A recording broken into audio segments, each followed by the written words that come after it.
Hello বন্ধুরা, আমার mini ব্লগে আপনাদের সকলকেই স্বাগতম।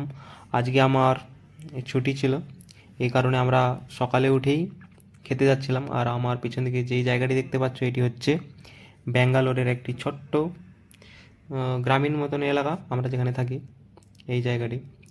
আর এই ব্লগটি ভালো লাগলে অবশ্যই লাইক শেয়ার অ্যান্ড কমেন্ট করো, আর আমার ভিডিওটি দেখতে থাকো, আপনাদের ভালো লাগবে।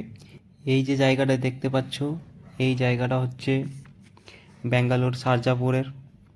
এই জায়গাটা কিছুদিন আগে, মতলব 2-3 বছর আগে পুরো জঙ্গল ছিল, এখন পুরো চারদিকে পুরো বিল্ডিং আর বিল্ডিং হয়ে গেছে। এবং এই রাস্তাটাও যে দেখতে পাচ্ছ, এটি এই রাস্তা জাস্ট 2-3 দিন হয়েছে তৈরি করা।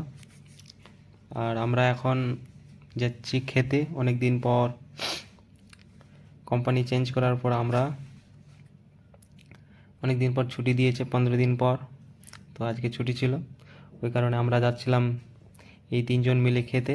আর খেতে যাওয়ার সময় যে রাস্তাটি দিয়ে যাচ্ছি, ওই রাস্তাটিতে একটি ছিল শ্মশান, এবং সেই শ্মশানটি পার করে আমরা দেখতেই পাচ্ছ এই গ্রামের মধ্যে রাস্তা। আর আমরা চলে আসলাম এই বাঙালি না, অ্যাকচুয়ালি উড়িষ্যার একটি রেস্টুরেন্টে। এখানে কিছু মাছ ভাত নিয়েছিলাম, দেখতে পাচ্ছ। এখানে মাছ ছিল, একটা সবজি এবং একটা ডাল আর ভাত। এই থালিটার দাম ছিল 125 টাকা। আর আমরা তারপরে খাওয়া দাওয়া কমপ্লিট করে আবার হোটেলের দিকে রওনা দিই। হোটেল না, অ্যাকচুয়ালি স্টাফ রুমের দিকে। আর এখানকার এই মার্কেটটার নাম হচ্ছে সানডে মার্কেট। আমরা যেই মার্কেটে ঘুরতে গেছিলাম, মানে খেতে গেছিলাম, দেখতেই পাচ্ছ এই জায়গাটা পুরো আমাদের গ্রামের মতনই। ভালো লাগলে লাইক শেয়ার অ্যান্ড কমেন্ট এবং সাবস্ক্রাইব করো।